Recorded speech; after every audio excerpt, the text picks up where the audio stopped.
Hi there, my name is Matthew and this is the project that I have made for the second assignment of the DIY lab. This is a fire alarm system. Now let me start off by listing the parts that I have used for this project.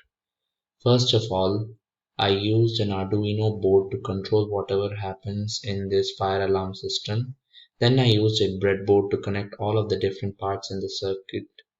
Then I used two sensors, a temperature sensor and a gas sensor, to sense the temperature and the gas around.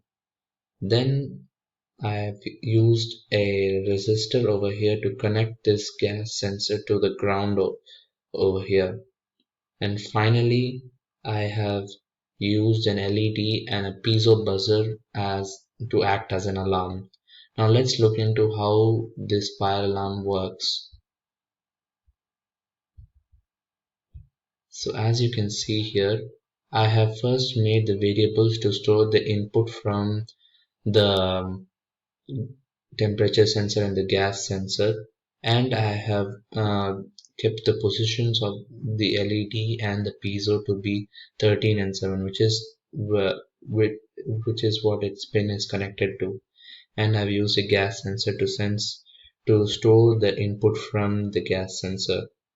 And then I've used a setup mode to set up what it looks like. So A1 and A0 pin will act as an input, and the LED and piezo, which is the 13th position and the 7th position over here, to act as an output.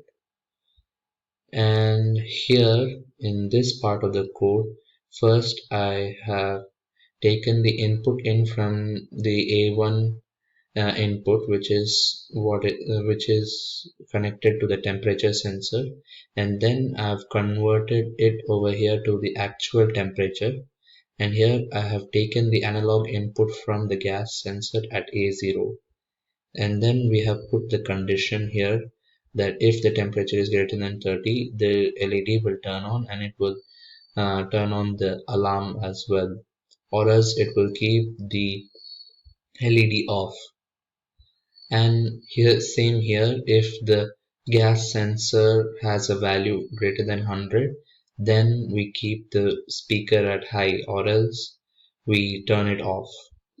And then finally I've uh, printed out the value of the temperature and the value of the analog input from the gas sensor, and when we turn on the start simulation button, it will start to show over here. So now let's see what it looks like when we start the simulation. So first let's bring the gas a bit closer, and as you can see, the alarm turns on when the value goes above 100. And the same for the temperature. When the temperature value goes greater than 80, the LED starts to glow and the buzzer starts to buzz. So this will act as an alarm. Well, this this is how I have made the fire alarm project for the second assignment of the DIY lab. Thank you.